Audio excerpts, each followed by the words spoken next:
Salam, hər vaxtınız xeyir olsun. Mən sizin informatika müəlliminiz Tahirova Nihal. Bugün sizlərlə 2025-ci ildə DİM-in informatika üzrə yayımladığı model suallarından birinin izahına baxacağıq.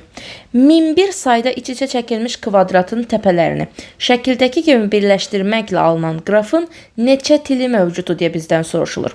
Fikir verirsinizsə, bu qrafın Bu mövzuda qraflar anlayışına getməyə ehtiyac belə yoxdur.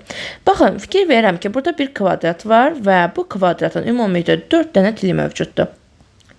Amma biraz diqqətlə baxanda görürəm ki, bu kvadrat içəridəki kvadrata birləşdirilsin deyə 4 dənə də əlavə til istifadə olunur. İndi buna da baxaq. Bu kvadratın öz tilləridir. Baxın, artıq ikinci kvadrata keçdim. Və bu kvadrat içəridəki kvadratla birləşdirilsin deyə 4 dənə də til istifadə olunur. Yəni, belə çıxır ki, sanki bizim hər kvadratımızın 8 dənə tili mövcuddur. O zaman, əgər mənim ümumilikdə 1001 dənə kvadratım varsa, hər kvadratın da 8 dənə tili varsa, ümumilikdə mən 8008 dənə til əldə etmiş oluram.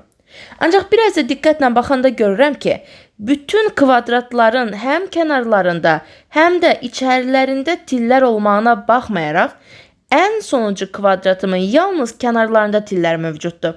Sonuncu kvadratın içərisində tillər mövcud olmadığına görə, mən buradan 4 ədəd tili çıxıram və ümumilikdə 8004, yəni Y variantını əldə edirəm.